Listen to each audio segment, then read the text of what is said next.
Hello, my friend. The world of magic, filled with legends and ancient tales, is opening its gates once again. Tonight, in the Gryffindor dormitory by the crackling fireplace, I will share another story with my friends. Join us, for the magic is about to come alive. It began on a misty spring morning when the clouds hung low over London and the air shimmered faintly with the promise of rain. The city had just begun to stir, buses rumbled, coffee shops filled with sleepy chatter, and children hurried off to school under dripping umbrellas. To the eyes of Muggles, it was a morning like any other, but high above the streets, unseen by all but a few, a great carriage drawn by 4 winged horses cut through the fog. Inside that enchanted carriage sat 3 wizards, cloaked in official ministry robes, and a large, carefully sealed crate that trembled now and then, as though something alive were pressing against its sides. "Easy now," muttered Senior Keeper Wilfred Harkis, glancing nervously at the crate. "We're nearly there. Just need to deliver the little terror to the Romanian reserve before..." A sudden thump interrupted him, followed by a piercing screech that made the entire carriage shake. The horses reared, wings flaring. The driver, a burly wizard named Crag, swore loudly. "She's waking up!" cried the younger keeper, his freckled face pale as parchment. Before any of them could act, the crate split apart with a sharp crack of wood. A burst of emerald fire lit the cabin. Out shot a tiny dragon, no larger than a cat but fierce and fast. Its scales shimmered green and gold, its wings beating furiously. The creature gave a shrill cry and darted through the open window. "Merlin's beard!" Harkis roared. "She's out!" Crag wrestled with the reins, but the horses had already panicked. The enchanted carriage lurched violently. Spells and shouts filled the air as they tried to regain control, but it was too late. The dragon was gone, vanishing into the gray London morning below.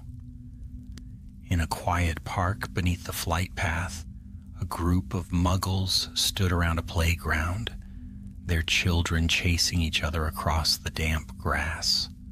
They were startled by a strange shape bursting out of the fog. A flash of green light and wings. Was that a bird? One woman gasped. "It looked like a lizard." "With wings," another cried, fumbling for her phone, and before the first raindrops could fall, a dozen cameras were pointed toward the sky, recording the tiny creature as it landed on the bronze head of a statue. The dragon gave an indignant snort, sending a puff of smoke curling into the air. The Muggles shouted in astonishment. One boy, a daring teenager with a mop of dark hair, stepped closer, phone held high. "This is going viral," he whispered, grinning. The baby dragon cocked its head, blinked once, and sneezed. A puff of flame shot out, singeing the edge of his sleeve. The crowd screamed. Back at the Ministry of Magic, alarms sounded across the department for the regulation and control of magical creatures. Red lights flashed above the offices. Arthur Weasley looked up from his cluttered desk, where a half-dismantled television set and several Muggle batteries lay scattered about. "What in Merlin's name?" he began, when an urgent memo zoomed through the air and smacked him squarely in the face. He unfolded it quickly, eyes widening. Emergency, containment, breach. Baby Welsh Green escaped during transport over central London. Muggle footage reported. Arthur's heart sank. Moments later, he was racing through the corridors toward the minister's office.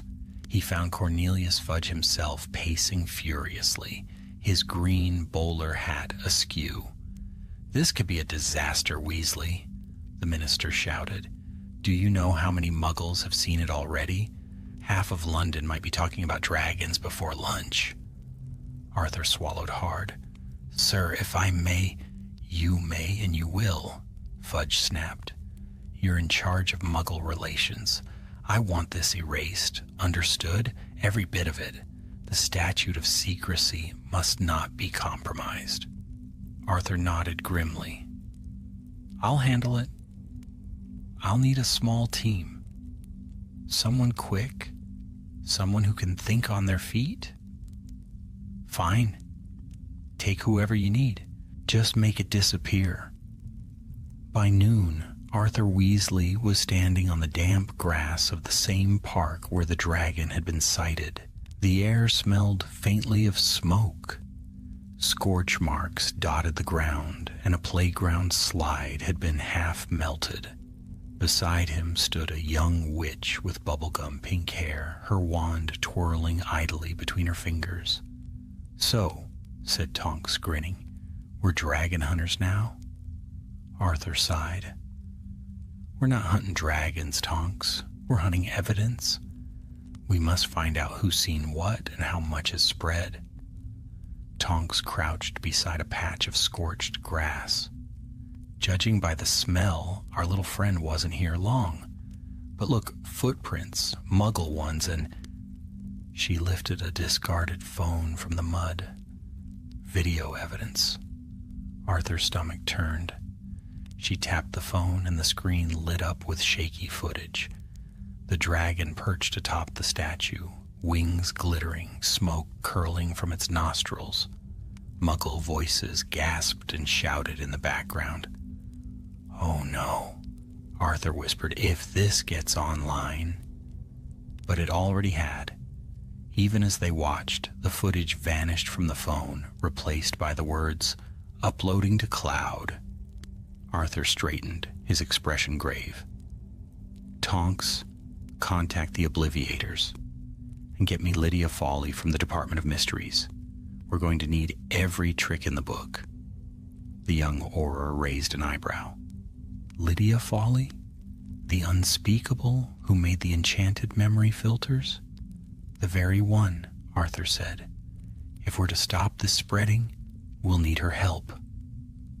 As thunder rolled over London and the dragon's trail faded into the mist, the hunt began. An unseen race between magic and technology, secrecy and exposure. And somewhere above the rooftops, a tiny Welsh green dragon soared freely, unaware that its brief escape might just bring the entire wizarding world to light. The drizzle had turned to steady rain by the time Arthur Weasley reached the Ministry's Muggle Liaison Command Center. A room few wizards even knew existed, buried deep beneath the Department of Magical Accidents and Catastrophes. The air smelled faintly of damp parchment and ink, and the walls were covered with enchanted maps, each showing flickering lights where memory modifications were being performed across the country. Tonks followed close behind, shaking rain from her hair and muttering about the bloody weather. Her usual cheer was tempered by the urgency that hung over the place. Arthur didn't speak as he strode toward a tall woman with sleek black hair, her eyes sharp as steel, and her wand moving gracefully through the air as she manipulated a floating cluster of glowing runes. Lydia Fawley, Arthur called. She turned and the runes collapsed into sparks of light. I heard, she said quietly, Muggle footage of a dragon. Merlin, help us. Arthur nodded grimly. It's spreading already? Tonks recovered one of the phones. The video's been uploaded to their, cloud. We need to erase it before it spreads beyond control. Folly's lips pressed into a thin line. Then we haven't a moment to lose. She gestured toward a large brass-rimmed globe hovering at the center of the room. With a flick of her wand, the surface rippled, revealing hundreds of points of light connected by thin silver threads. each of these lights represents a Muggle device that has viewed or shared the footage. We can track the spread through their networks, but not erase it from within. Muggle technology resists most known enchantments. Arthur rubbed his forehead. Then how do we stop it? Lydia's gaze was steady. We find the source. Whoever first uploaded the video, we reach their device, erase the memory, and the enchantment should ripple outward through the connected web. But we'll need to act fast. Tonks frowned. And what if someone's already copied it? Lydia hesitated. Then the statute of secrecy may crumble before supper. Arthur swallowed hard. Right then, let's move. An hour later, the three of them stood outside a narrow brick house on the edge of Camden Town, the street gleaming wet under the lamplight. The address had been traced to a Muggle boy named Evan Pritchard, 16 years old, fond of online forums about cryptids and conspiracy theories. He had been the first to post the footage. Arthur raised his wand and muttered a quick disillusionment charm, and the three of them shimmered into near invisibility. Tonks grinned faintly. Always wanted to sneak into a Muggle's house for a good cause. Arthur gave her a warning glance. No showing off. In and out. Quietly. Lydia touched the door with her wand. The lock clicked open soundlessly. Inside the house was dim and cluttered. Posters of strange creatures lined the walls. Bigfoot, Nessie, aliens, with gleaming eyes. The boy was clearly obsessed with the unknown. They crept up the stairs, guided by the glow beneath a closed door. Voices echoed faintly from within. A boy's excited tone followed by the rapid clicking of keys. Told you, man, it's real. A dragon. I've got the footage right here. Arthur's heart sank. More than one person. Lydia mouthed friends. Arthur nodded. On the count of 3, he flicked his wand. The door swung open. 3 teenagers sat huddled around a glowing laptop. One of them, Evan, judging by the mop of dark curls, froze mid-sentence. His friends gasped, for 3 shimmering figures had appeared in the doorway, their wands raised. Tonks muttered, "Obliviate's going to be the word of the night." Arthur sighed. "Please don't be frightened. We're not here to harm you." But Evan's eyes went wide. You're from the government, aren't you? The Special Division. I knew it." Lydia stepped forward swiftly. "Listen carefully. What you saw in the park today was part of an experimental, Muggle technology demonstration gone wrong. You must delete the video." Evan frowned. "No way. Everyone online's talking about it. Some say it's CGI, but I saw it. You can't cover this up." Tonks rolled her eyes. "Watch us." A soft pulse of light flared from her wand, and within seconds, the 3 boys blinked in confusion. The memory of the dragon, the video, and even the last few minutes were gone, replaced by the vague impression that their computers had overheated. Lydia quickly approached the laptop, murmuring an incantation. The device gave a faint hum, then the screen went blank. A tiny spark of blue light lifted from it and dissolved into the air. "It's done," she whispered. "The original source is gone. The network should begin unraveling itself within the hour." Arthur exhaled in relief. "Good work, both of you." But Lydia's brow furrowed. "There's something strange. Look here."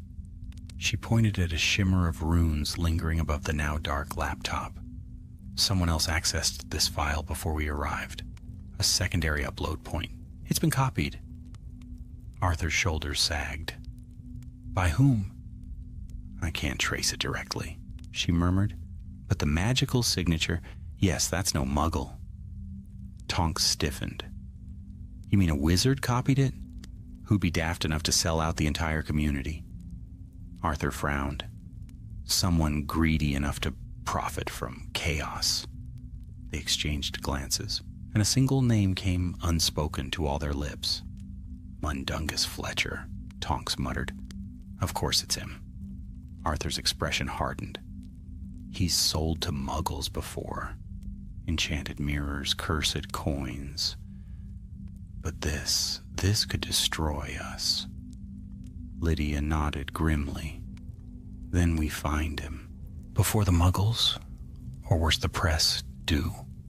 Night had fallen fully now, the rain easing into a mist that coiled through the London streets like ghostly smoke. Fletcher's haunts were many. Back alleys behind wizard pubs, crumbling warehouses near the Thames, places where few dared venture. They followed the faint magical trail Lydia had conjured, its silver glow leading them through twisting lanes, until they reached an old warehouse near the river, its windows dark and broken. Inside, a handful of cloaked figures huddled around crates that shimmered faintly with protective charms. One of them was unmistakably Mundungus Fletcher, his shabby hat askew and his grin oily as ever. Arthur stepped forward, wand raised. "Evening, Dung." Fletcher spun, eyes wide. "Arthur, I was just, checking inventory." Tonks snorted. "Inventory of illegal Muggle contraband. Just a bit of side business," he said nervously. "Nothing that'd interest the Ministry." Lydia cut him off. "The dragon footage, Fletcher. Where is it?" His grin faltered. "Ah, you mean that video. Well, I might have shown it to a friend or two. Harmless, really." Arthur's patience snapped. "You sold it to Muggles, didn't you?" Fletcher hesitated, just long enough to confirm the truth. The air crackled as Lydia muttered a containment charm, sealing the exits. Fletcher backed away, fumbling for his wand. "Now hold on. It's not as bad as it sounds." But before he could finish, a shout echoed from outside. The warehouse door burst open, and then several figures in dark suits stormed in, their hands holding strange black devices. "Muggle law enforcement," Tonks hissed. "Too late," Arthur whispered. Flashlights cut through the gloom as the Muggles shouted commands. Fletcher panicked, disapparated with a loud crack, and the room erupted into chaos. Arthur raised his wand, casting a concealment charm over himself and his team as beams of light swept past them. And then, through the confusion, Arthur glimpsed something impossible. One of the Muggles' devices glowing faintly with magic. The dragon footage shimmered across its screen once more. The battle for secrecy was far from over.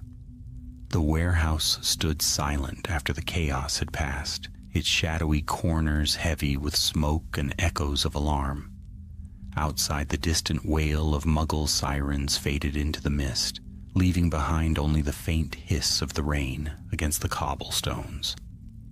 In that eerie quiet, Arthur Weasley lowered his wand and turned toward his companions, his expression grave. "They've got it again," he murmured. "The footage has been copied onto one of their devices." Tonks crouched beside a shattered crate, her wand light flickering over spilled contraband, enchanted compasses, trick wands, and half a dozen items that surely belonged in evidence storage. "Fletcher's outdone himself this time," she said bitterly. "If Muggle investigators get their hands on that enchanted footage, the statute won't hold a day." Lydia Foley stood by the doorway, her cloak glistening with rain, eyes distant as though peering into some invisible pattern. "Not all is lost," she said softly. "Magic leaves residue, even in Muggle technology. If I can track the signature bound to the footage, I can find where it's gone." Arthur's brows knit. "Do it then. We can't let it spread further." She nodded and knelt upon the damp floor, drawing her wand in slow circles. A soft blue light pulsed from the tip, sinking into the ground like ink into parchment. The air thickened, humming faintly with power. Tonks watched wide-eyed as glowing runes unfurled across the floor like frost. "What are you doing?" she whispered. "Thread weaving," Lydia replied without looking up. "An old technique. I'm tracing the magical thread from Fletcher's wand work to the device that still holds the image. It will show us the path if I can keep the connection stable." Arthur felt the magic stir around them, a deep vibration, ancient and precise. The runes pulsed brighter, forming lines that stretched out the door and through the city like a spider's web of silver light. "There," Lydia said at last. "It's moving east, fast, toward the Thames." "Then so are we," Arthur said firmly. The chase led them into the underbelly of London, through narrow alleys where the rain pooled in oily puddles and the scent of smoke clung to the air. Their footsteps echoed as they followed the silver thread through winding tunnels and dripping stairwells that Muggles had long forgotten existed. Tonks slipped once on the slick stone. "Remind me why every wizarding emergency ends in a sewer," she muttered, hauling herself up. "Because trouble hides where decent folk don't look," Arthur replied grimly, pressing forward. The thread led them at last to a low archway that opened onto a massive tunnel beneath the river. Water trickled from the ceiling in rhythmic drops. There, beneath the flickering light of a Muggle lamp, a lone figure knelt beside a small black case. It was not a Muggle. The figure's robes shimmered faintly, repelling the damp. His face was hidden beneath a hood, but his hands moved with deft confidence over the open case, filled with Muggle devices, glowing softly with unnatural light. Lydia hissed under her breath, "A broker. He's binding magic into their machines. Selling memories, perhaps." Fletcher must have traded the footage to him. Arthur's stomach turned. "Then we end this before he makes the sale?" They crept closer, but before they could act, the figure's head turned sharply. "I know you're there," he said in a voice smooth as silk. "No one follows a thread that far without my noticing." He stood slowly, lifting a sleek black device that pulsed with green light. "A remarkable bit of footage, isn't it? Proof of dragons. Proof of everything your kind hides. The Muggles will pay fortunes for this truth." Tonks bristled. "And you'll destroy the world we've kept safe for centuries just to make a few galleons?" The man chuckled. "You call it safety? I call it a prison of lies. The Muggles deserve to know magic exists." Lydia's voice was cold. "You don't believe that? You just want to profit from the ruin?" He raised the device higher, its glow intensifying. "Maybe so, but the upload is already in progress." Arthur's wand snapped up. "Expelliarmus!" A burst of red light split the darkness, striking the device from the man's hand. It clattered to the ground, sparks flying. In an instant, the chamber erupted into chaos. Spells flared like lightning, blue and gold and crimson flashing through the gloom. Tonks darted left, rolling behind a pillar as a curse exploded where she'd stood. Lydia's voice rose in a low chant, casting shimmering wards that rippled like shields of water. Arthur ducked another blast, countering with a stunning spell. The man was fast, faster than most duelists Arthur had seen outside the Auror ranks. Then as the echoes of magic roared around them, Lydia thrust her wand toward the fallen device. "Finite vinculum!" she cried. The enchantment shattered. A blinding flash erupted from the device, followed by a shriek of distorted sound as the magical residue burned away. The hooded man screamed in fury and flung his wand, aiming straight for her heart. Arthur lunged, tackling him to the ground. They rolled through the mud, Arthur's wand pressed against his chest. "Who sent you?" he demanded. The man spat rainwater and glared. "No one sends me. I sell to whoever pays. Wizards, muggles, it's all the same." But Lydia's eyes widened as she looked at the runes still glowing faintly on his sleeves. "You're lying," she whispered. "Those markings, they're ministry issue. You were one of us." The man froze, then laughed bitterly. "Were. They called me a traitor for studying Muggle enchantment theory. So I left. Now I do what your precious ministry won't." Arthur's heart sank. "You don't understand what you're risking. If the Muggles learn of us now, the chaos could spare me the lecture," the man sneered. "It's too late anyway. I sent a copy to a contact in the Muggle press. By morning, your secret will be the world's." He struck out suddenly, catching Arthur across the jaw. The blow broke the spell's contact, just long enough for him to twist free. He disapparated with a crack that echoed through the tunnel, leaving behind only a shimmer of magic and the faint scent of ozone. Tonks rushed over, wand still drawn. "He's gone," Arthur groaned, clutching his jaw, "and he's taken the truth with him." Lydia crouched beside the smoldering remains of the device. Not entirely. The magic within was tied to his wand signature.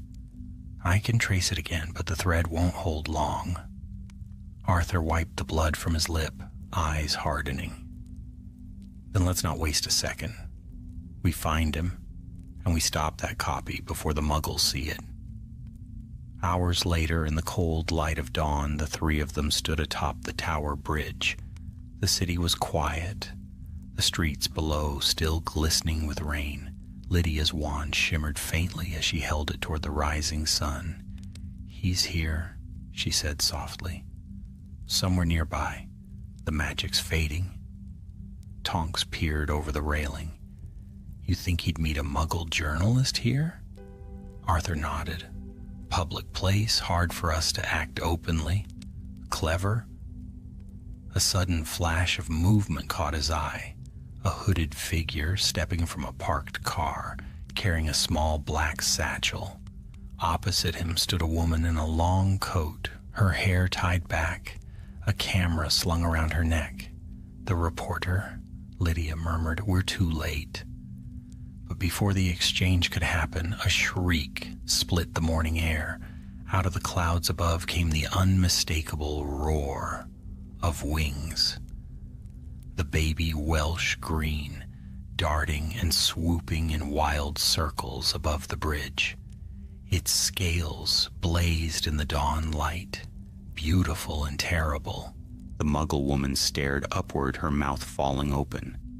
The man froze, astonishment flashing across his face. The dragon had returned, drawn perhaps by the residue of its own magic. Arthur stepped forward, heart pounding. "No," he whispered, "not here, not now." But it was too late. The creature dove low, a playful arc over the bridge, and 1,000 Muggle eyes turned upward to see. Cameras lifted, phones blinked, shouts echoed, and Arthur Weasley realized, with sinking dread, that this time there might be no way to hide. The sky above London burned with pale gold as the dragon's cry echoed over the Thames. The baby Welsh green wheeled through the air, its wings slicing the mist apart. The morning commuters who had gathered on the bridge froze in wonder. Some screamed, others raised their phones, believing they were witnessing a trick of light or a film stunt. But the dragon was real. Its scales gleaming like hammered emeralds, and every second it stayed in sight pushed the wizarding world closer to exposure.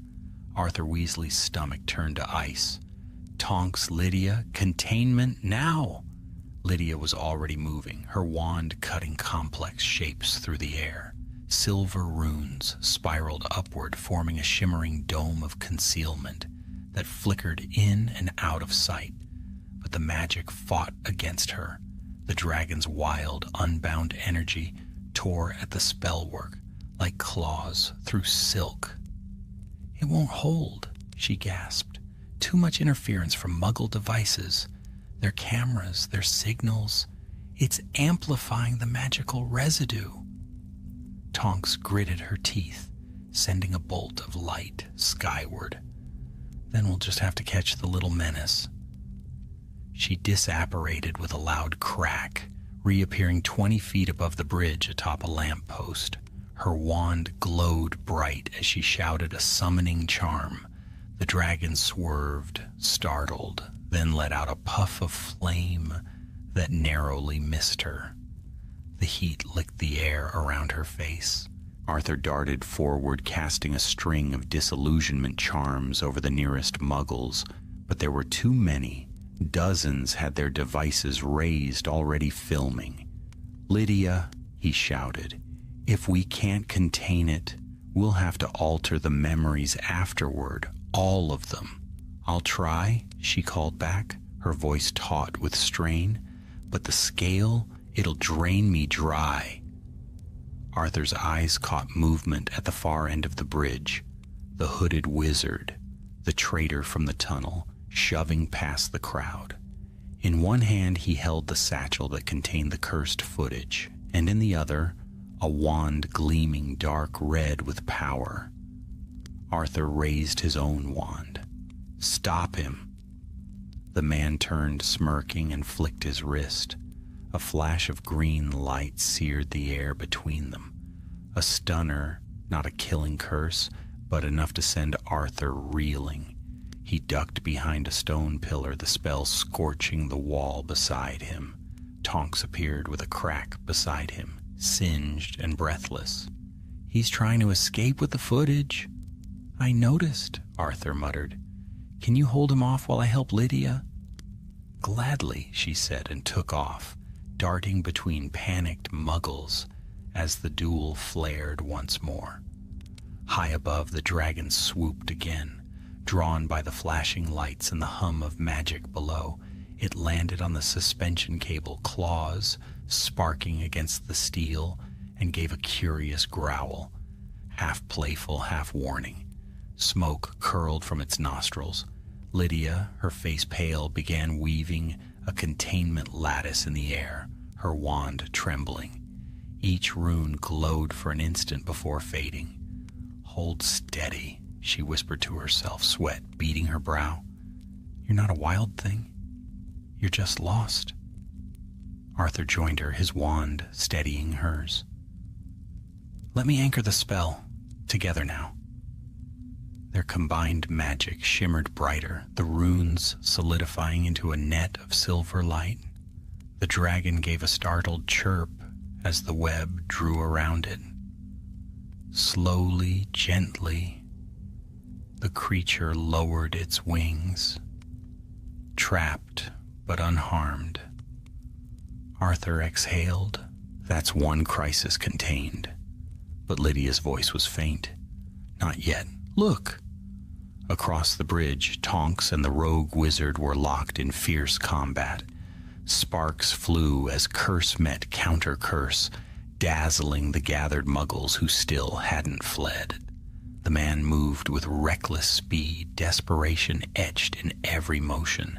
The satchel swung from his shoulder. The enchanted device still inside? Tonks ducked another curse, then flicked her wand upward. "Expelliarmus!" The rogue's wand flew from his hand. But so did the satchel. It tumbled through the air, spinning wildly before striking the bridge railing and bursting open. The black device clattered to the ground, screen glowing. A faint shimmer rippled outward as its enchantment activated again, reawakening the stored image of the dragon. For a terrible moment, the entire bridge filled with light, a holographic projection of the very creature that hovered above them. Muggles gasped, pointing, some laughing nervously, others screaming that it was an illusion. Arthur's heart sank. The footage was replaying itself in full view of hundreds. "Lydia," he shouted, "can you shut it down?" She staggered, gripping her wand with both hands. "I can try." The air crackled as she poured every ounce of strength into her spell. The glowing projection flickered, warped, and finally began to unravel. But even as it did, Arthur saw Muggles raising their phones again, recording this new wonder. The digital contagion was spreading faster than any curse. And then the rogue wizard struck again. From the edge of the bridge, he conjured a bolt of dark red fire and hurled it toward Lydia. She barely had time to turn. The spell struck her shoulder, and she fell to her knees, her wand skittering across the stone. Arthur's blood ran cold. "No!" He sprinted forward, blocking the next curse with a shield charm. The impact drove him back, boots scraping on wet pavement. Tonks darted in from the side, tackling the traitor in a blur of motion. They both went down hard. "Arthur," Lydia gasped. "The device, it's destabilizing." He turned. The black case was pulsing, its screen splitting apart, arcs of blue magic sparking like lightning. Whatever unstable fusion of Muggle technology and wizardry the traitor had created was unraveling. "Everyone clear the bridge," Arthur roared. "Now!" But the Muggles only stared, frozen by the light and noise. The device erupted. A shock wave of white fire tore through the air, sweeping outward in a blinding sphere. The dragon shrieked, wings flaring as the containment net shattered. Spells and screams merged in a single thunderous roar. For a heartbeat, all was light and sound. Then darkness crashed down. Arthur awoke to the smell of smoke and rain. The world swam in and out of focus. Sirens wailed distantly. Around him the bridge was a ruin of charred stone and twisted metal. The dragon was gone. "Tonks?" he rasped. "Here," came her voice, hoarse but alive. She limped over, clutching a bruised arm. "Lydia's alive too, but barely conscious." Arthur crawled to where the unspeakable lay. Lydia's robes were scorched, but her eyes fluttered open as he touched her shoulder. "Did we stop it?" she whispered. Arthur looked around. The Muggles were dazed, wandering in confusion. The wreckage of the device smoldered at his feet, its magic utterly spent. "For now," he said softly. But even as he spoke, a cold dread settled in his gut, because among the shattered glass and smoke, he saw a woman kneeling beside a fallen camera, the Muggle journalist. Her coat was torn, her face streaked with soot, but her eyes were wide with wonder. She looked straight at Arthur, straight at the wizard who had just fought a duel on Tower Bridge, and whispered, "I saw everything." Then she raised the camera, its red light still blinking, and pressed play.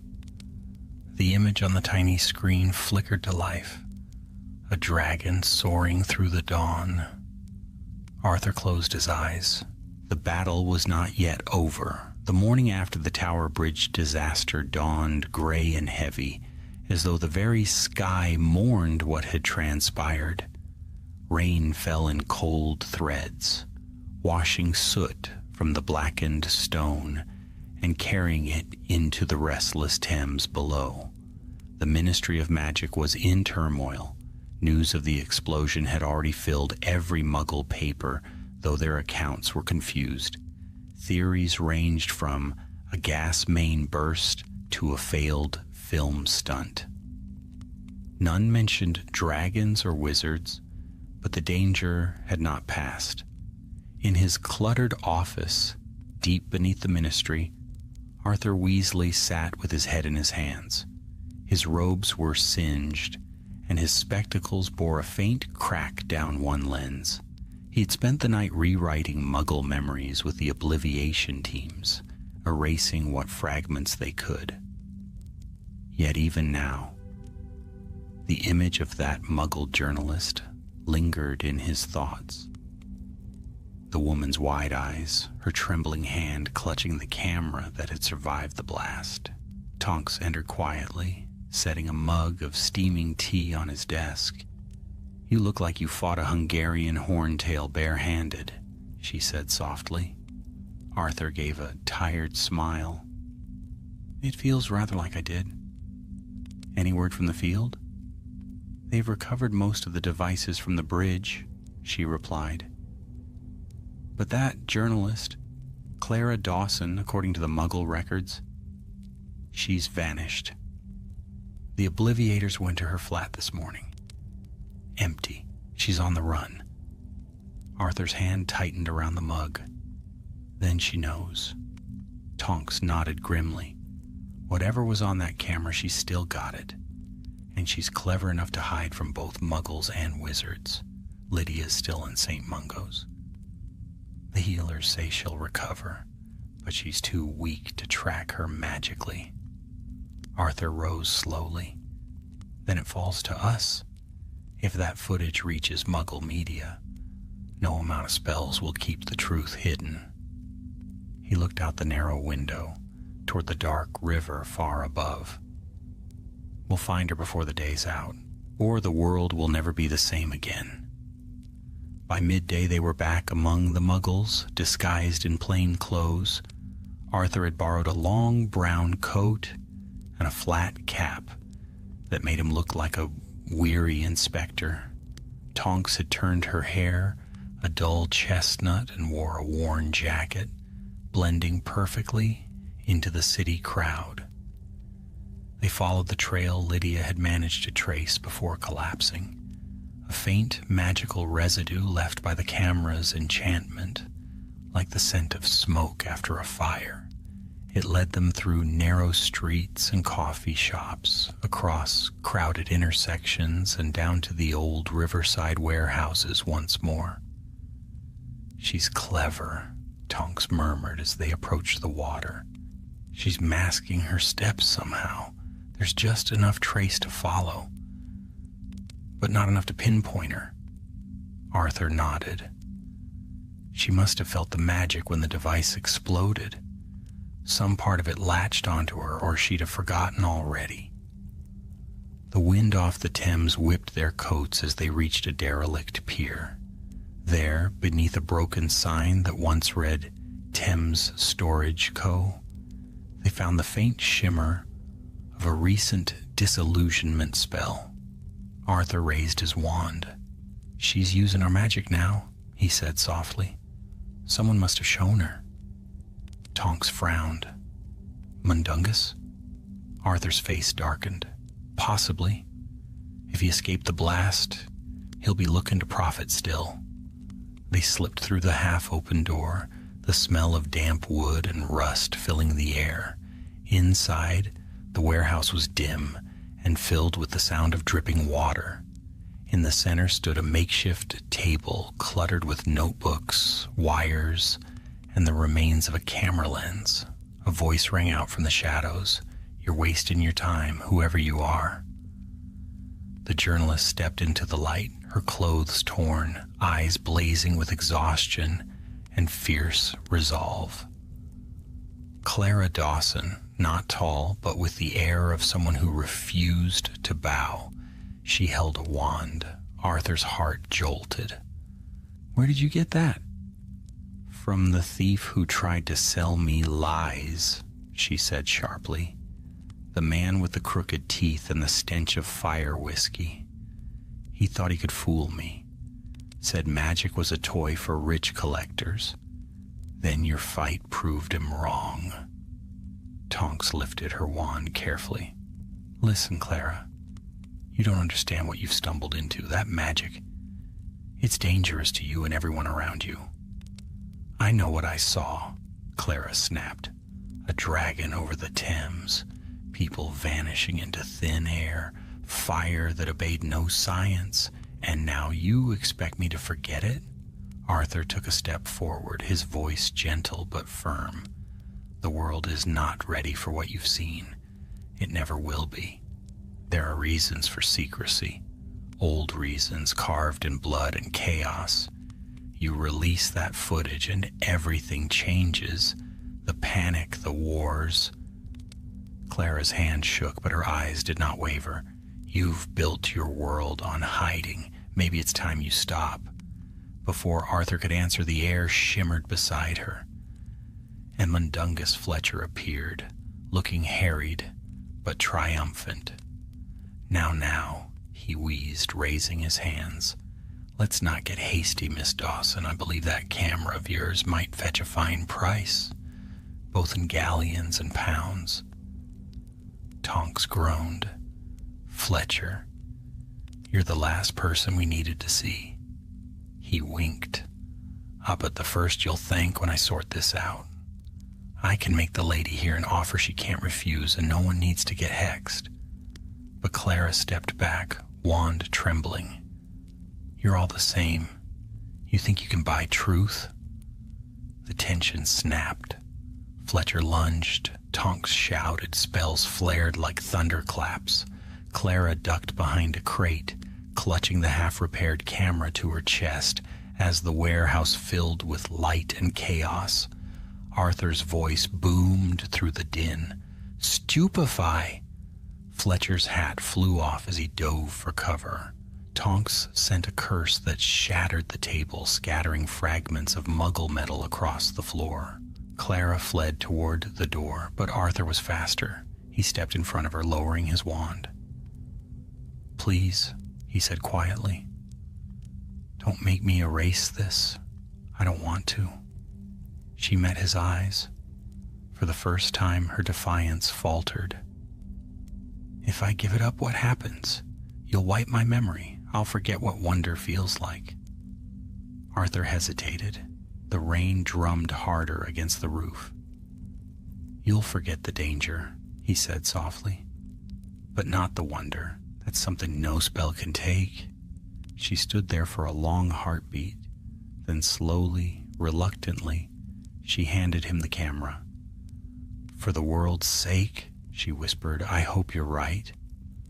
Arthur raised his wand, murmuring the obliviation charm. Her eyes lost focus, her shoulders slackened. When he was done, she blinked, confused, as if waking from a dream. Tonks stepped forward, guiding her gently toward the open door. Best get home, miss, Tonks said kindly. You've had quite a shock. When the woman was gone, Arthur turned to Fletcher, who was trying to slink toward the shadows. You'll be answering to the ministry this time, Dung, he said, his voice low with restrained anger. Fletcher groaned. It was only business, Arthur. You know how it is.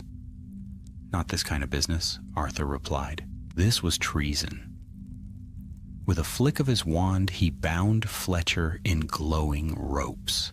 Hours later, as the rain eased and the city lights shimmered once more upon the river, Arthur stood alone on the bridge. The dragon had vanished, returned perhaps to some far-off refuge beyond Muggle sight. The world, for now, had returned to its ordinary illusions. Cars, lights, and the hum of 1,000 mundane lives. Tonks joined him, her hair now its natural pink once more. So it's done, she said softly. Arthur nodded. For now. But secrecy grows harder every year. Their machines see too much, record too quickly. One day, even magic may not be enough. She looked up at him, her expression solemn. Then what will we do? Arthur smiled faintly, gazing at the river's endless flow. The same as we always have, Tonks. We'll protect them, even from the truth. And as dawn broke anew over London, neither of them saw the faint glimmer deep beneath the bridge. A single spark of enchanted light, flickering from the shattered remains of the camera, pulsing softly as though waiting to wake once more. Night returned to London like a weary sigh, heavy clouds shrouding the moon and wind sweeping through the narrow lanes along the Thames. The city had not forgotten the strange explosion on Tower Bridge. Muggle newspapers had filled their pages with theories, photographs blurred by smoke and light, and eyewitnesses whose stories contradicted one another. Some spoke of birds, others of lightning, and one of a flying lizard. The ministry's obliviators had done their work well, but even they could not erase the ripples of curiosity that lingered in human hearts. Far below the surface of the city, within the labyrinthine halls of the Ministry of Magic, the air buzzed with tension. Every department seemed on edge, whispering of the near disaster. In the office of Muggle Relations, Arthur Weasley paced before a flickering fireplace, his hands clasped behind his back. The light cast long shadows across stacks of parchment and enchanted maps showing magical disturbances across Britain. He stopped as the door opened. Tonks entered, her expression grim. "Fletcher's being held in the Department of Magical Law Enforcement. He's talking, though mostly nonsense." Arthur turned. Nonsense can sometimes hide a grain of truth. What's he said? That he wasn't working alone, Tonks replied. Claims someone higher up paid him to sell the footage to Muggles, but he won't say who. Arthur frowned deeply. A higher up? From the ministry? Possibly, she said. Or someone with access to our transport records. That dragon shouldn't have escaped in the first place. The thought chilled Arthur. For all his faith in the ministry, he knew corruption had a way of seeping through even the most ancient walls. He looked into the fire, his reflection rippling among the flames. If someone orchestrated this, it means the breach wasn't an accident. Tonks leaned against the desk, folding her arms.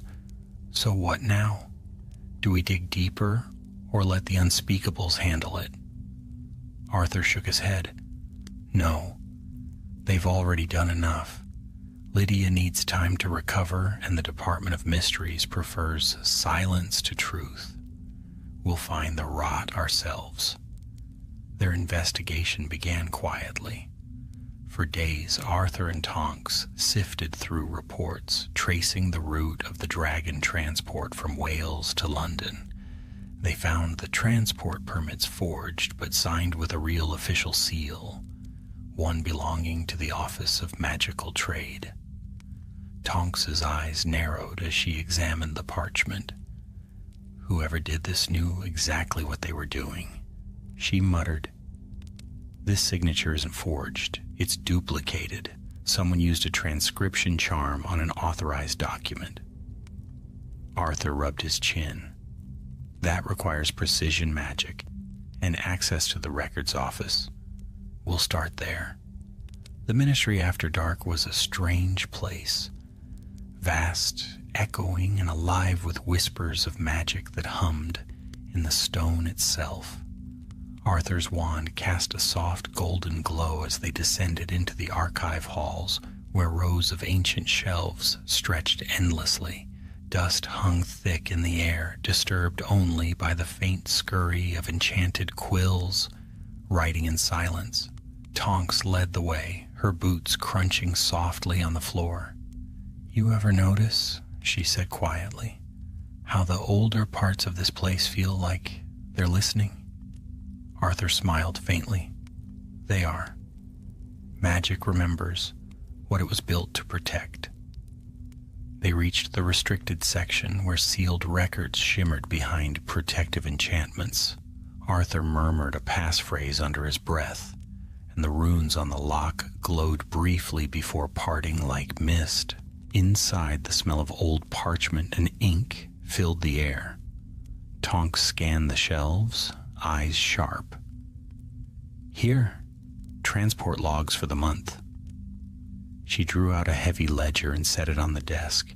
Its cover was marked with faint scorch marks, as though someone had tried to burn it. Arthur opened it carefully. Each page listed the names of creatures moved, their handlers, destinations, and magical authorizations. Most entries were dull, crates of pixies, a shipment of mooncalf feed, but one page near the middle bore a faint dark stain across the ink. "Look at this," Arthur said. "Entry number 7, the Dragon Transport Authorization, but the name of the signing official has been erased," Tonks finished. "Neatly, too. Someone used a memory wipe charm on the record itself." Arthur's stomach twisted, which means whoever did it didn't just forge a seal. They tampered with Ministry memory wards. That's advanced magic. A sudden sound echoed through the hall, soft footsteps that did not belong to either of them. Tonks's wand was up instantly, light flooding the corridor. "Who's there?" she called. No answer. The sound came again, closer this time. Arthur motioned for silence. He extinguished his wand light, plunging them into darkness. The faint glow of the enchanted torches along the walls flickered uneasily, as though disturbed by unseen breath. Then, from the shadows between shelves, a figure stepped forward, a man in formal ministry robes, face pale and eyes glinting coldly. Arthur recognized him at once. Deputy Undersecretary Havelock Byrne, one of Fudge's most trusted aides. "Mr. Weasley," Byrne said smoothly. "Working late?" Arthur straightened, forcing calm into his voice. "Investigating. There's been irregularities in the Dragon Transport files." "Ah," Byrne murmured, his gaze flicking to the open ledger. "I see. Perhaps you found more than you were meant to." Tonks's grip on her wand tightened. "What's that supposed to mean?" Byrne smiled faintly, though his eyes were like shards of ice. "The Ministry thrives on order, Miss Tonks, not curiosity. Some matters are best left undisturbed." Arthur met his gaze. "And if I refuse, then you may find your career rather shorter than you hoped." Byrne stepped closer, lowering his voice. "The dragon's escape, the footage, the explosion, these were unfortunate, yes, but they are being handled. Your interference only draws unwanted light." He turned to leave. "Consider this your warning." Tonks started forward, but Arthur caught her arm. "Let him go," he whispered. They waited until Byron's footsteps faded. Then Tonks let out a sharp breath. "He's behind it." Arthur nodded grimly. "Or someone he's protecting. Either way, he knows more than he should." He looked down at the ledger again. The erased name, the scorch marks, the warnings. It all pointed toward a deliberate cover-up. "We'll have to be careful. Byrne's too close to Fudge to move openly against him." Tonks's eyes gleamed with determination. "Then we move quietly. Find proof before he hides the trail completely." Days turned into nights as they dug deeper. Arthur found old correspondences hidden beneath layers of enchantment. Letters between Byrne and several foreign traders. Each spoke in code, but the pattern was clear. Illicit sales of magical creatures, smuggled through Muggle territory to avoid detection. The dragon's escape had not been an accident. It had been merchandise gone astray. Arthur stared at the final letter long into the night. He was using Ministry transports to smuggle creatures, he said, selling them off to foreign collectors, and when the dragon broke free, he needed a distraction, a scandal that could be buried beneath secrecy. Tonks frowned. So he let the footage spread just enough to create panic. Then the Ministry could erase it all and close the investigation. No one would ever look deeper. Arthur's face hardened. Until now. The next evening they set a trap. Lydia Folly, recovered enough to walk, joined them in the dim atrium. Her wand hand still trembled slightly, but her eyes burned with purpose. Burns due to meet his contacts tonight in the old ministry docks, she said. We can intercept him before he makes the handoff. Arthur nodded. No more running, no more secrecy. We end this. And as the three of them disapparated into the night, the city slept unaware above them, unaware that once again, in the shadows beneath its bright lights, a battle was brewing between those who sought to keep the wizarding world hidden and those who would sell it for gold.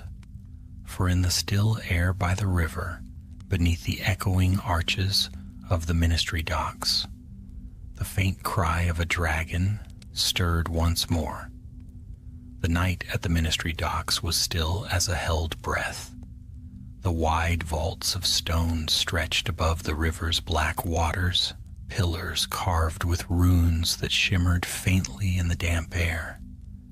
It was a forgotten place, long abandoned except for secret cargo and quieter deals that preferred no witnesses.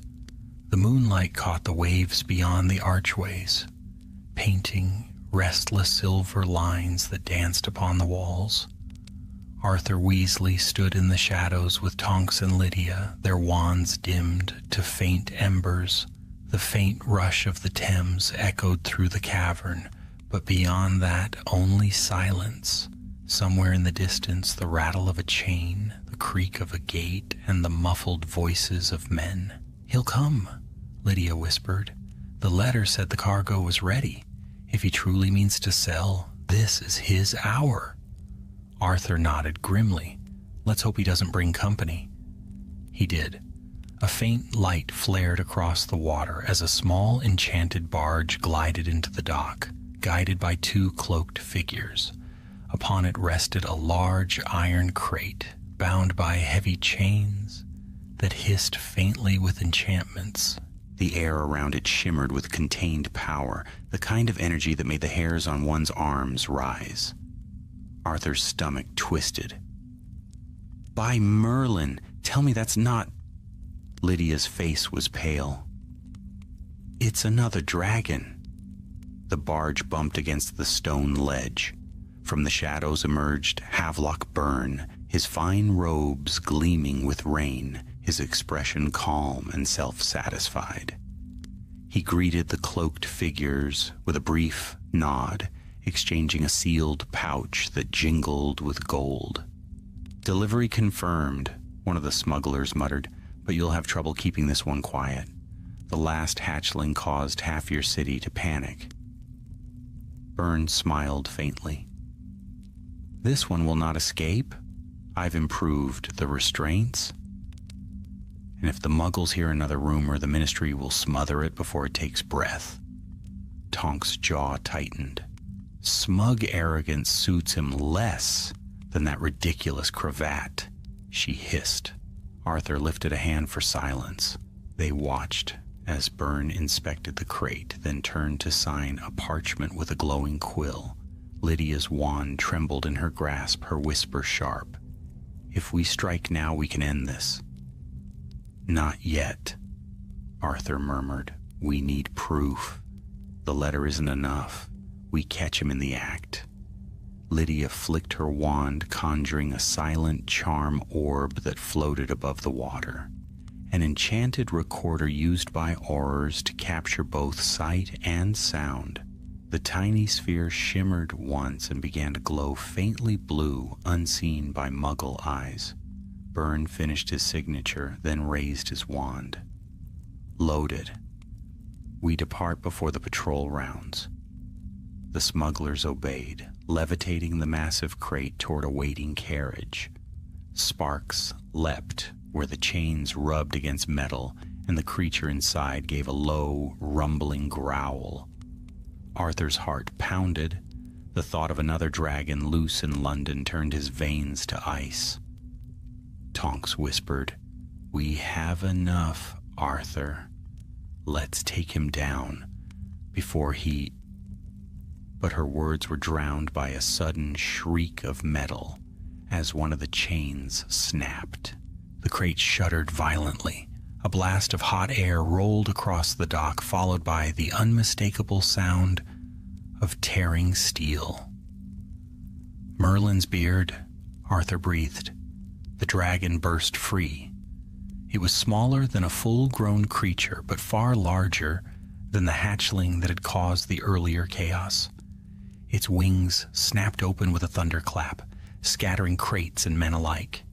Green scales flashed in the moonlight as the beast roared, smoke pouring from its jaws. The smugglers fled in terror. Burns staggered backward, his wand flashing. Contain it! Contain it! But the creature had already taken flight, smashing through the roof of the dock in a shower of stone. The thunder of its wings echoed across the river as it rose into the sky, vanishing into the clouds. Arthur leapt forward. "Tonks, Lydia, with me!" Burns spun around, shocked, twisting his face into fury.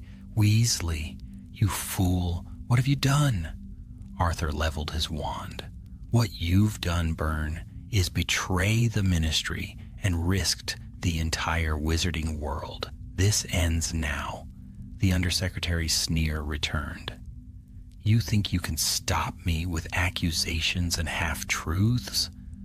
The Minister will side with me. You'll be dismissed before dawn."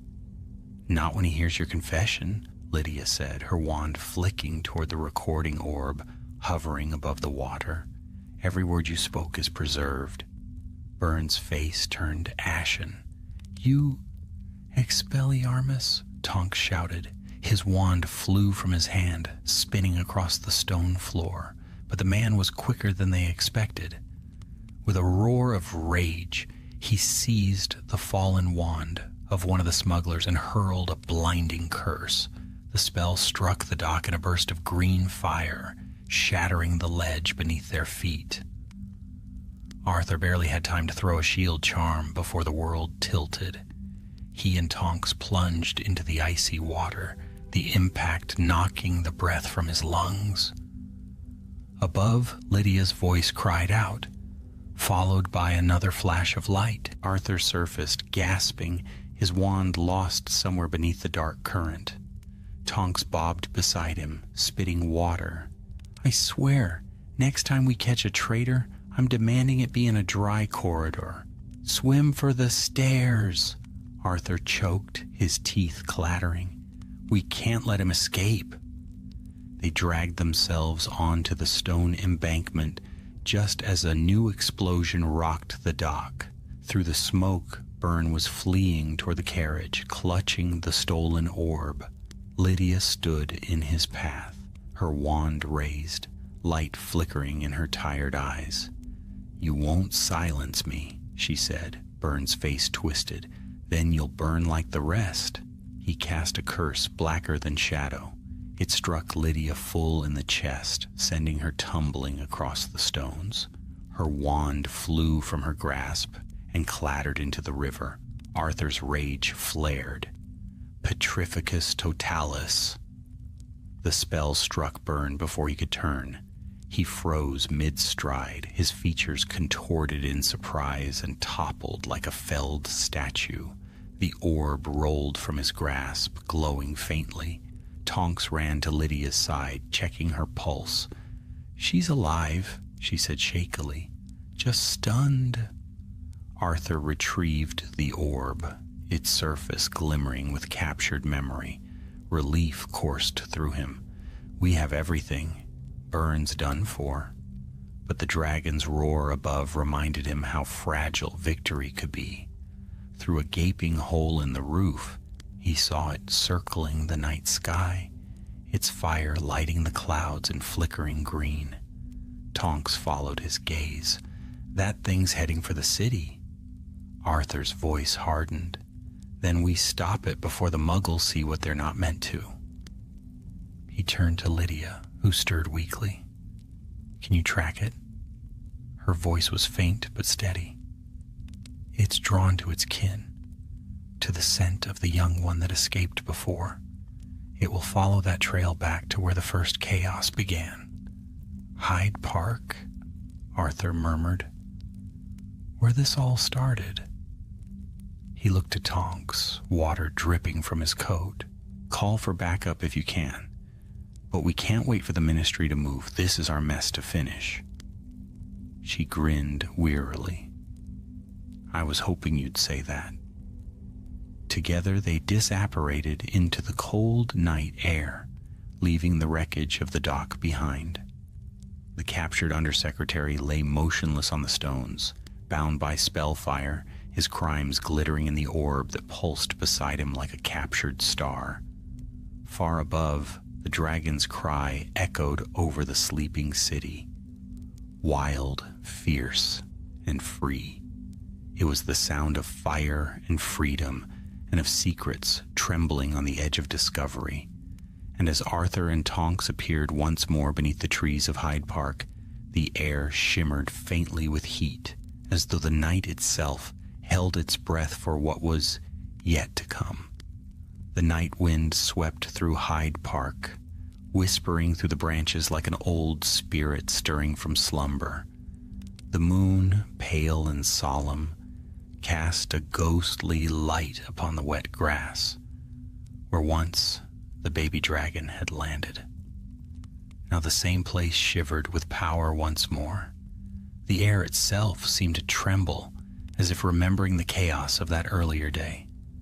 Arthur Weasley and Tonks stood among the trees, wands drawn, the scent of rain and smoke thick around them. The park was nearly deserted. The few late wanderers had long since fled the growing heat. A faint green glow pulsed through the clouds above, circling, searching. There, Tonks whispered. The dragon descended in a whirl of light and wind, its wings folded with the heavy sound of canvas tearing, and it landed upon the grassy bank beside the serpentine lake. Steam curled from its nostrils, hissing as it met the cold night air. It was magnificent, far larger than the hatchling from before, its scales deep emerald and eyes bright with the wild fire of the mountains. Arthur felt awe and dread mingle within him. A young Welsh green, he murmured, not yet full grown, but strong enough to flatten a lorry if it wished. Tonks gave a low whistle. And it's nesting in the middle of London. Brilliant. The dragon turned its head sharply, nostrils flaring. It sensed the faintest trace of the earlier hatchling drawn by scent, by blood, or by the memory of a call that only its kind could hear. It lowered its snout to the earth and let out a mournful rumble that seemed to shake the ground beneath their feet. Arthur swallowed hard. She's searching for her own, and she won't find it. The creature reared suddenly, wings spreading. With a roar that split the night, it sent a burst of flame across the lake, setting the surface ablaze in shimmering gold. The water hissed and boiled. Tonks ducked. Merlin's beard. She's gonna wake half the city. We have to drive her off before anyone sees, Arthur said, already casting a shielding charm around them. Lydia said she'd come here. If we can calm her. Calm a dragon? Tonks shot him a look. You've gone mad. Arthur's expression remained firm. There's magic in their voices. If we speak it right, she might listen. He stepped forward before Tonks could stop him, wand raised high. The dragon fixed its gaze on him, eyes gleaming like molten gold. It inhaled deeply, smoke curling from its throat. Arthur spoke then, his voice steady, carrying the echo of ancient magic, words passed down from dragon keepers long forgotten. Peace, child of flame. The sky is wide and the world still yours. No hunter comes for you here. The beast hesitated. Its claws tore at the ground, but the fire in its eyes softened for a heartbeat. Tonks whispered behind him. It's working. Arthur continued, his tone low and even. You were stolen from your kin. We will not harm you. Leave this place, and we will see you safe again. The dragon tilted its head, regarding him with fierce curiosity. Then slowly it lowered itself to the ground, a deep rumble vibrating through the air. But just as Arthur dared to hope, a sharp crack split the silence, the sound of apparition. A dozen ministry enforcers appeared along the ridge, their wands blazing with light. The leader, a stocky wizard in silver-trimmed robes, shouted, "Contain the creature," by order of the Department of Magical Law Enforcement. Arthur spun, his heart sinking. No, stop. You'll provoke it. Too late. The lights and shouts shattered the fragile calm. The dragon's head snapped upward. With a roar of rage and fear, it unleashed a torrent of fire toward the newcomers. The night became chaos. Spells flashed like lightning, fire roared, and smoke billowed through the park. Trees burst into flame as the dragon took flight once more, the gust from its wings knocking wizards to the ground. Arthur's voice was lost amid the noise as he cast shield after shield, trying to protect the fallen. Tonks sprinted toward him, singed and panting. "They're going to kill it," she cried. Arthur's jaw tightened. "Not while I stand." He pointed his wand skyward. "Aperto caelum." A column of white light burst from his wand, slicing through the smoke. It spiraled upward, expanding into a great sphere of magic that rippled like water. For a moment, the dragon paused mid-flight, caught in the glow. The air shimmered around her, and her wild eyes flickered with confusion. Arthur's spell was ancient. A keeper's call, used long ago to guide dragons across the highlands. The creature let out a sound that was almost sorrowful, then folded its wings and landed heavily once more. The flames dimmed. The shouting ceased. Only the sound of the wind remained. The ministry wizards stared in stunned silence. Arthur stepped forward, lowering his wand. "You'll not fire again," he said coldly. "She's done fighting." The commander scowled. "You've no authority here, Weasley." "Then take it up with the minister," Arthur snapped. "But if you strike that creature again, you'll bring every Muggle in London down upon our heads. You want to clean that up?" The man hesitated, then lowered his wand reluctantly. "Fine, but you can't stay here. We'll call the reserve tamers." Arthur nodded, exhaustion settling into his bones. "See that you do." The dragon lay panting, her great sides heaving, eyes half closed. Steam rose from her nostrils with every breath. Tonks approached quietly. "You did it," she murmured. Arthur's gaze softened. No, she just wanted to be heard. Dawn came pale and cold, painting the park in hues of silver and ash. The ministry crew worked quickly, cloaking the area with concealment charms and illusion wards to disguise the damage. The dragon had been sedated under strict watch, ready to be transported to a secure reserve. Arthur stood apart from them, watching the sunrise through the smoke.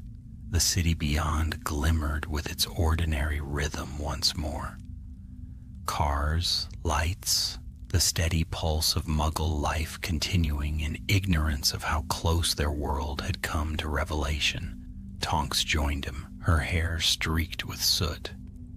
"Byrne's been taken into custody," she said. "They'll make it official by noon, the minister's pretending he knew nothing." Arthur gave a weary smile. "Of course he is." She hesitated. "Do you think it's over?" He looked toward the dragon, now bound and silent, its breath rising in soft clouds. "No," he said quietly. "Not truly. The Muggles saw too much, even if they don't understand it. Cameras, memories, stories. they'll linger. And one day, someone will look closely enough to see through the illusions. Tonks kicked at a stone. Then what happens? Arthur smiled faintly. Then we'll hope they're kind enough to forgive us. He turned as a soft voice called his name. Lydia Fawley approached, her arm in a sling, her pale face framed by morning light.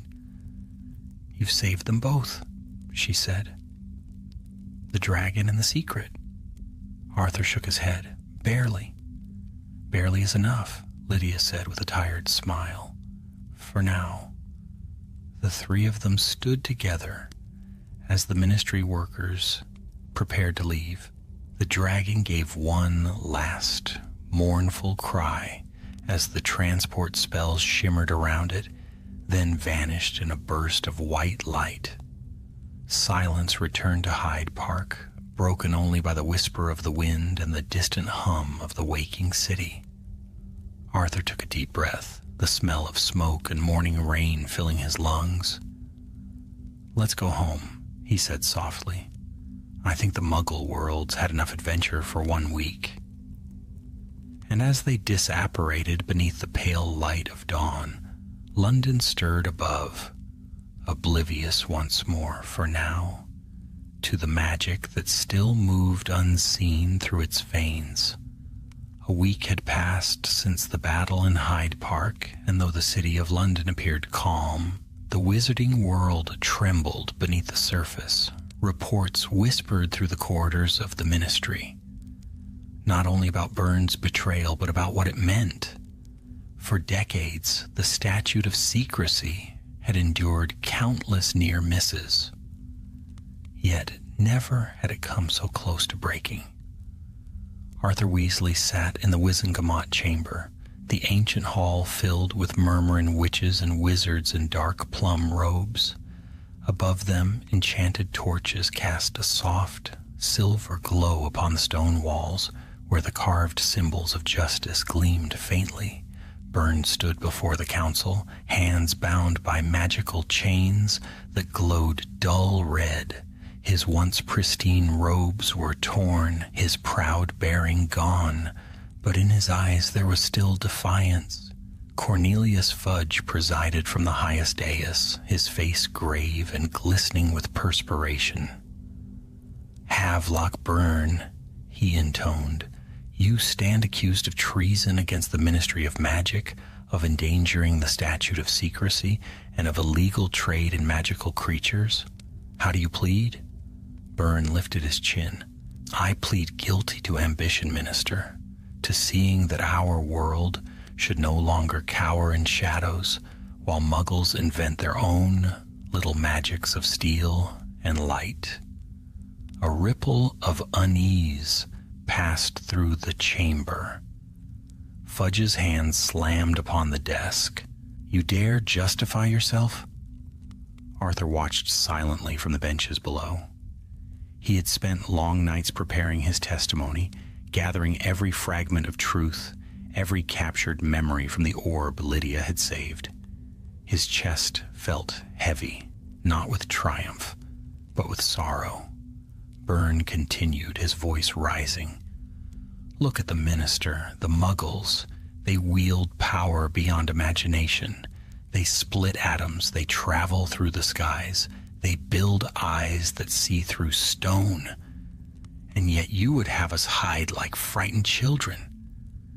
What happens when their curiosity uncovers us, regardless of your precious laws?" "Enough!" Fudge bellowed. "Your arrogance has already brought this world to the brink."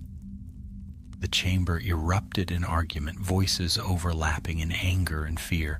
Arthur rose at last. His voice, though quiet, cut through the noise. "Minister." Fudge turned, exasperated. "Yes, Mr. Weasley?"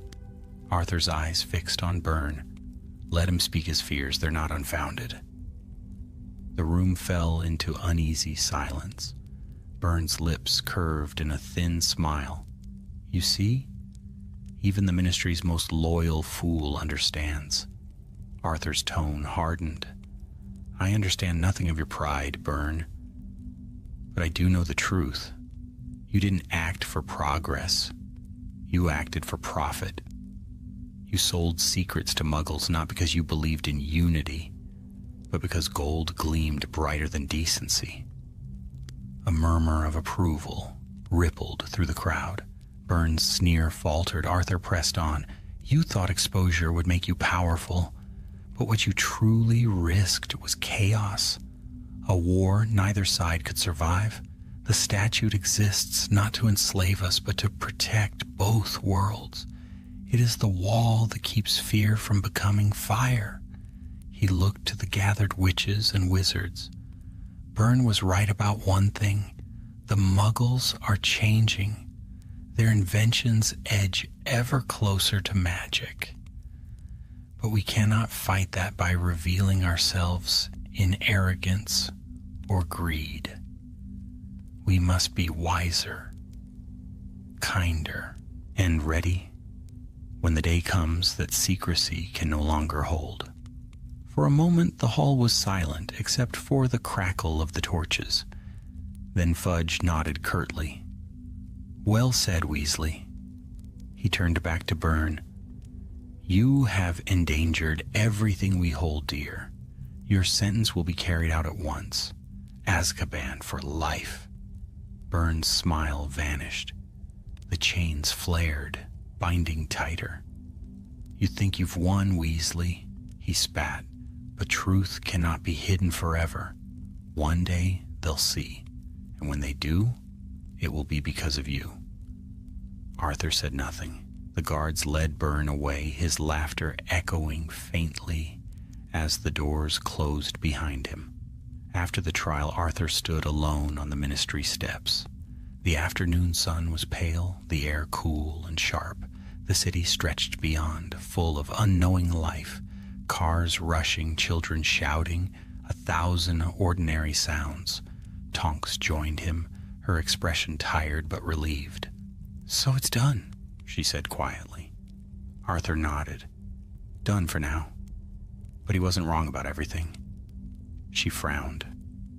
Don't start sympathizing with him, Arthur. The man nearly ruined us. I don't sympathize, Arthur said softly.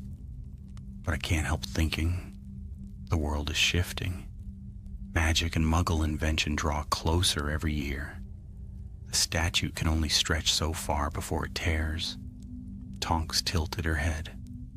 You always were the odd one, you know. Most wizards would rather forget the Muggle world exists. You watch it like it's a puzzle. He smiled faintly. Perhaps it is. And puzzles have answers, even if they take lifetimes to find. They fell silent, watching the traffic pass beyond the enchanted barriers that hid the ministry's entrance. Come on, Tonks said finally. You've earned a rest. Molly'll have your head if you come home late again. Arthur chuckled. That she will.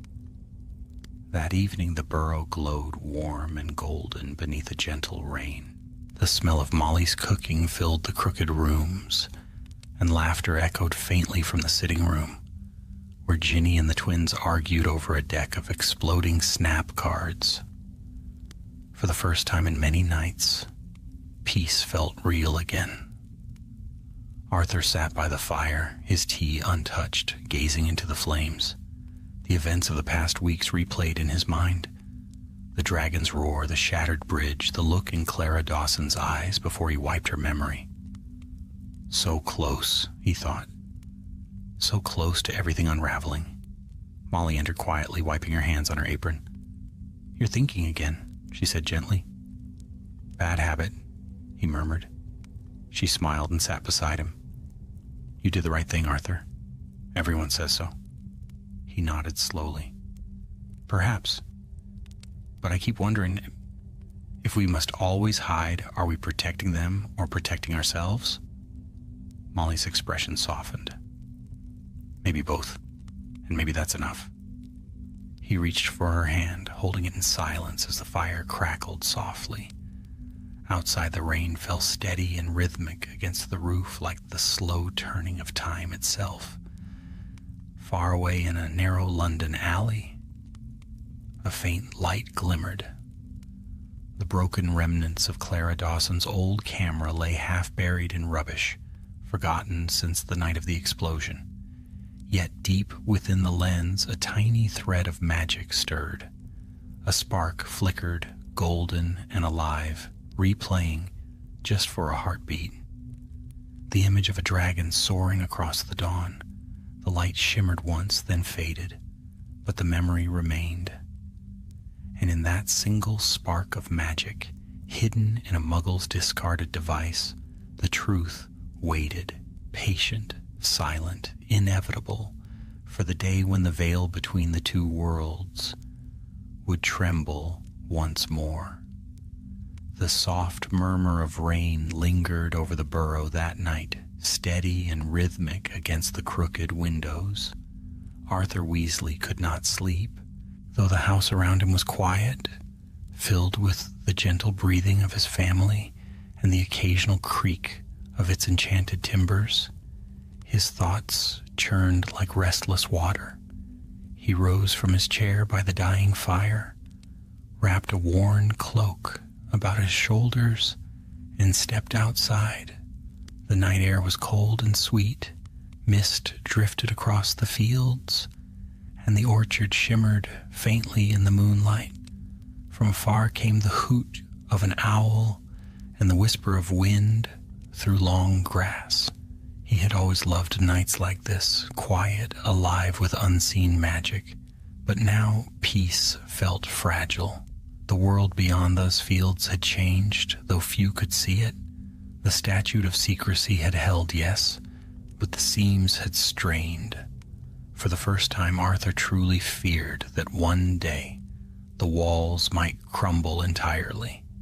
He walked toward the garden, where the gnomes had long since hidden themselves among the roots. Beyond the crooked fence lay a patch of sky glimmering faintly with stars. He lifted his gaze toward them and wondered how many eyes, wizard and muggle alike, looked up at the same constellations, unaware that they were not alone. The door creaked behind him. Couldn't sleep, other? Tonks stood in the doorway, her hair a muted silver tonight, blending with the mist. She joined him on the grass, wrapping her cloak tighter around her shoulders. Lydia sent word, she said quietly. The dragon arrived safely at the Romanian reserve. No casualties. The keepers say she's calmer now. Arthur smiled faintly. That's good news, at least. She asked me to tell you something, Tonks added, her voice softer now. She said you reminded her why she joined the ministry in the first place. Said you made her believe the work still mattered. Arthur looked down at his hands. The work always matters. It's the people who forget why they began it that make it dangerous. Tonks chuckled dryly. You sound like Dumbledore. He smiled, but his eyes remained distant. He once told me that secrecy is a fragile shield, good until it becomes a prison. I didn't understand then. I think I do now. They stood in silence for a while, listening to the rain. Then Tonks said, Burns' trial shook the ministry. People are talking, some about reform, some about tightening the statute even further. Fudge is trying to make it look like a victory, but he's scared. Good, Arthur said. Perhaps fear will make him wise for once. Tonks tilted her head. And what about you? What'll you do now? Arthur turned toward the house, its windows glowing faintly with warm light. Go back to my department. Fix broken plugs. Ask Muggle-born children how their father's cars work. Pretend the world hasn't nearly fallen apart. She smiled faintly. You'll do more than that. You always do. He laughed softly. Flattery, Tonks? From an Auror? Consider it professional respect, she said with mock solemnity. The next morning dawned clear, washing the countryside in silver light. Molly fussed over breakfast, scolding gnomes and the twins in equal measure. Fred and George had somehow bewitched the teapot to whistle the Hogwarts school song every time it poured. Arthur pretended not to notice. For all their mischief, his son's laughter was a sound he would never tire of hearing. "Dad," Ginny called suddenly from the window. "Someone's at the gate." Arthur rose, frowning. Visitors were rare this early. He stepped outside to see a tall figure waiting by the fence, a man in a long, dark coat, his hat pulled low. It took Arthur a moment to recognize him. Kingsley Shacklebolt, an Auror whose reputation for discretion was legendary. "Kingsley," Arthur greeted, shaking his hand. "This is a surprise." "I wish it were only a friendly visit," Kingsley replied, his deep voice solemn. "But I bring news from the Department of Mysteries, something you should see." Arthur's expression hardened. "More fallout from Byrne?" "Not exactly." Kingsley drew a folded piece of parchment from his coat and handed it over. "The Unspeakables examined the remains of the Muggle device recovered after the bridge incident. It still carries traces of magic, unstable, fragmented, but alive." Arthur's heart skipped. "I thought Lydia neutralized it." "She did," Kingsley said, "but the core enchantment resisted full erasure. It's adapting, drawing from the residual electrical current in the Muggle components. We don't know how, but the spell work is rewriting itself." Arthur stared at him, feeling the ground shift beneath his feet. "Rewriting?" "Yes, as though it's learning." The words struck him harder than any curse. He thought of Clara Dawson's camera, the spark of light flickering in its broken lens, the faint shimmer of magic still alive even after destruction. "I need to see it," Arthur said at once. Kingsley nodded. "I thought you'd say that. Fudge won't authorize another investigation. He's terrified of attention, but I can get you into the lower labs tonight." Quietly. Arthur hesitated, glancing back at the burrow, where the sound of laughter drifted through the open window. If the magic in that machine survived, it means something more dangerous than Byrne's greed. It means the barrier between magic and Muggle creation is thinning. Kingsley's eyes were grave. "Then we had best see how thin." That night, deep within the Ministry's lowest levels, Arthur stood once more in the dim laboratory where Lydia had worked before the disaster. The room hummed faintly with protective wards. On a stone pedestal in the center lay the remnants of the Muggle camera, its lens cracked but glowing faintly from within. Lydia herself stood beside it, pale but recovered. "You shouldn't be here," she murmured. "I had to see it," Arthur said. She sighed, then gestured toward the device. "We contained it with runes and charms, but every night the pattern changes. The magic is merging with the Muggle circuits. It's no longer spell work, it's something between magic and machine." Arthur approached cautiously, peering at the faint golden threads that pulsed along the wires. They glowed in rhythmic patterns, as though breathing. "Could it be conscious?" he asked quietly.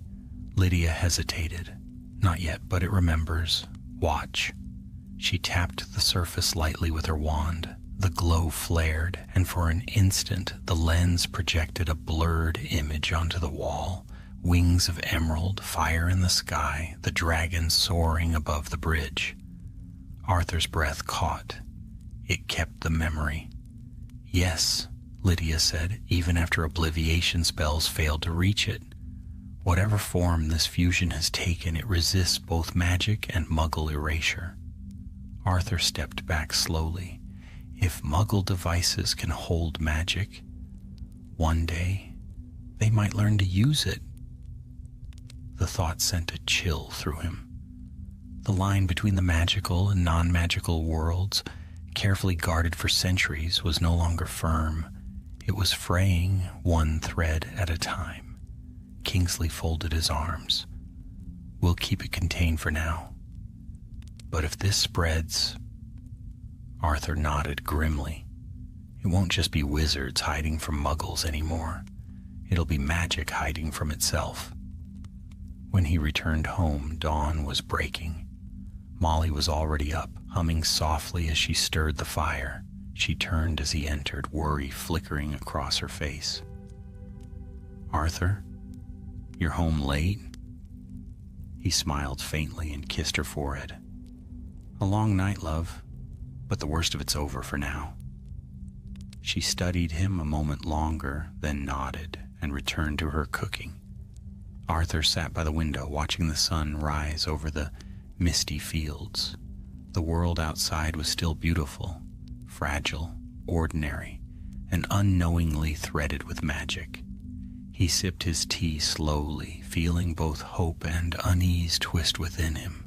Somewhere, deep in the ministry's vaults, a broken Muggle camera still pulsed with golden light, and though the world slept in peace, Arthur Weasley knew it was only the calm before the next storm, the quiet hour before the veil between two worlds began to shimmer once again. The days that followed passed in a strained quiet. The wizarding world returned outwardly to its rhythm.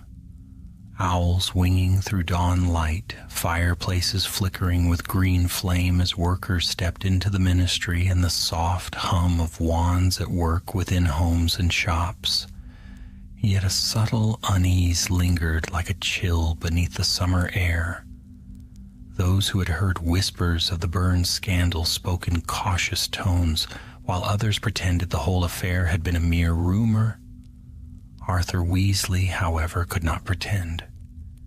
He had seen what the others had not, the spark of magic inside a Muggle creation, the whisper of something new, being born between two worlds. It haunted him even in peace. He sat in his office one evening, the faint clatter of typewriters echoing through the department. A stack of Muggle artifacts lay before him. Radios, telephones, and an odd contraption of buttons and wires that someone had claimed talked to satellites. He turned a small switch, watching lights blink to life, and wondered what invisible threads connected all these machines. Threads, he thought, not unlike the runes of magic, unseen, yet binding everything together. Arthur? He looked up to find Lydia Fawley standing in the doorway. Her color had returned, though her movements still bore the weariness of someone who had seen too much too soon. You should be resting, he said gently. She smiled faintly. I've rested enough. There's something you should know. Arthur motioned for her to sit. The camera again? Yes. She hesitated, her voice low. It's changing faster. The enchantment is no longer static. It's evolving. The magic we can find is growing stronger each day, drawing power from the very circuits that should have held it still. Arthur's brow furrowed. You've sealed it? Every containment charm known, Lydia said, and still the runes shift on their own. It's as though the device learns. It has begun to weave its own protection. Arthur sat back, staring at the ceiling. Merlin, help us. It's no longer a spell. It's a hybrid, magic and invention, a child of both worlds. Yes, she murmured, and it remembers the dragon still. It replays the image in fragments, endlessly, as if it dreams of flight. He rubbed his temples. Does Fudge know? Lydia gave a bitter laugh. He doesn't want to. If he acknowledges it, he'll have to face the truth. That we no longer control the boundary between magic and Muggle craft. He's ordered it sealed away, labeled as an unstable anomaly. Arthur looked toward the tall window, where the London skyline glittered faintly beyond the ministry's wards. And if that seal fails? Lydia's eyes darkened. then it will find its way back into the world that created it. That night, long after the ministry had emptied, Arthur remained at his desk. The candles burned low, casting golden halos across scattered parchment. The thought of that half-living artifact would not leave him.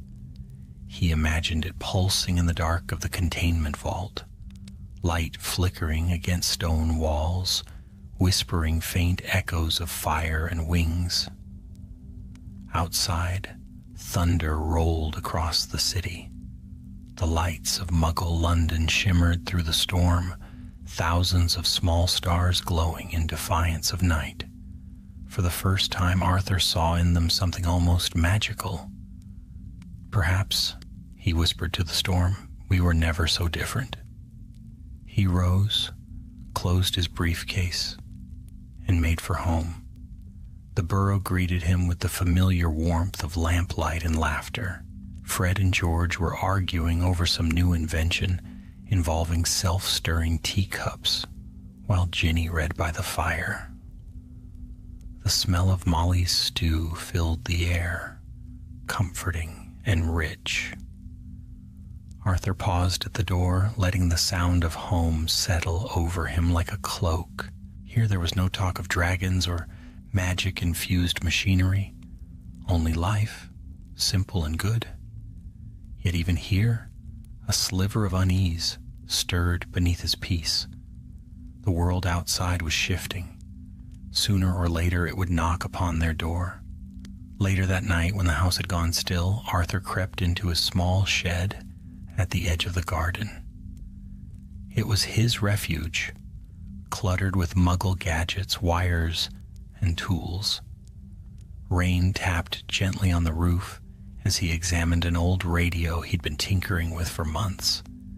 He turned a dial, and the radio crackled to life. A faint hum, then a voice speaking softly through static. A Muggle newsreader, his tone calm and oblivious to the wonders hidden beyond his words. Mysterious footage circulating online dismissed by experts as an elaborate hoax. A winged creature over the Thames, believed to be special effects. Arthur froze, his heart thudded. He leaned closer to the device, the voice fading in and out through the static. Still, eyewitnesses claim what they saw was real. Scientists remain baffled by the radio cut out. For a moment, Arthur sat perfectly still. Then he exhaled, setting the radio down.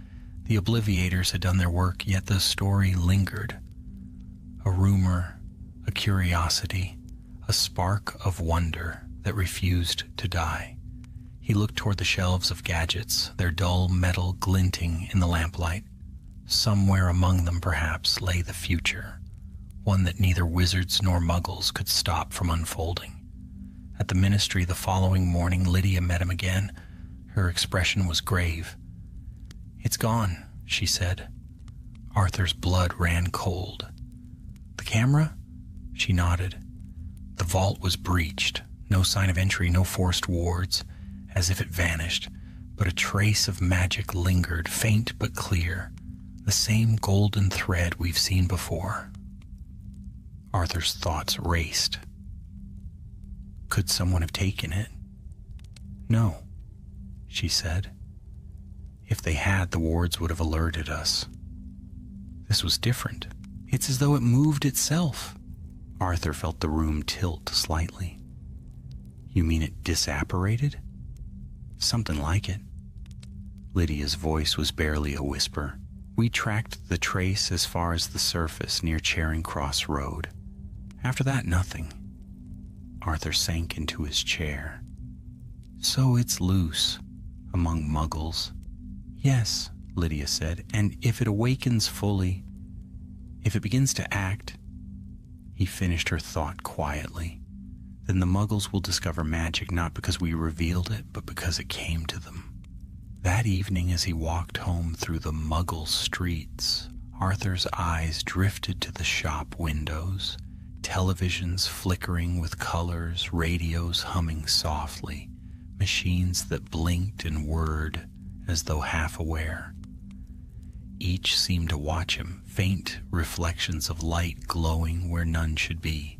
He passed a newspaper stand, its headlines blaring nonsense about strange electrical surges across the city, unexplained lights in the sky. To the Muggles, it was coincidence. To Arthur, it was the sound of a door beginning to open. He paused at the edge of the street and looked towards the distant skyline, where the glass towers of London gleamed like mirrors. Lightning flashed across them, and for a moment he could almost swear he saw something vast and spectral, wings of light spreading across the clouds. Then it was gone. Arthur stood there a long while, rain soaking his coat, before turning toward home. The veil between the worlds had trembled again, faint but certain. And though he did not yet know what form the next storm would take, he felt it coming. As sure as dawn after darkness, somewhere, hidden among Muggles and machines, a forgotten piece of magic stirred. And when it awoke, the secret both worlds had guarded for centuries would face its reckoning. For even the smallest spark once loosed remembers the sky.